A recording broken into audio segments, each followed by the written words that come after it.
Welcome to this video on the mechanics of electrical voltage drop. We will explore the physics behind energy loss in transmission systems. Voltage drop is the reduction in electrical potential as current flows from the source to the load in a circuit. It is the difference between the high and lower potentials. This loss of voltage results from inherent electrical resistance in wires. Electrons collide with the atomic structure, converting electrical energy into waste heat. Ohm's law, V equals I times R, mathematically determines the magnitude of the drop. It's the current flowing multiplied by the resistance of the conductor. Factor 1 is material resistance.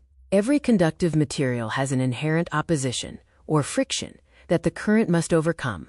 Factor 2 is length. Resistance increases proportionally with the wire's length. More material to traverse means higher total resistance and greater voltage drop. Factor 3 is current. Since voltage equals current times resistance, a higher current results in a larger voltage drop, even if the wire remains the same.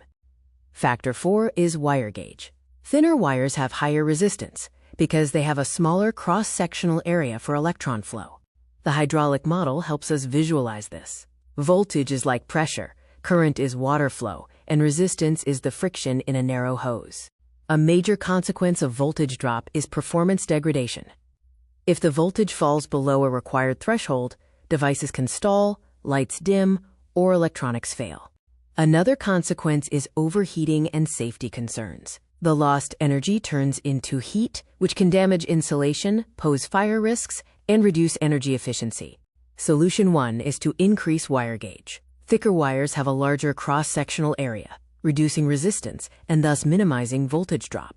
Solution 2 is to shorten cable runs. Minimizing the distance between the source and the load linearly decreases total resistance and voltage drop. Solution 3, common in utility systems, is higher transmission voltage. This lowers the current required for the same power output, resulting in significantly less voltage drop.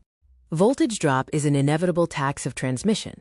We can manage this loss through intelligent selection of materials, gauges, and circuit design to ensure efficiency and safety.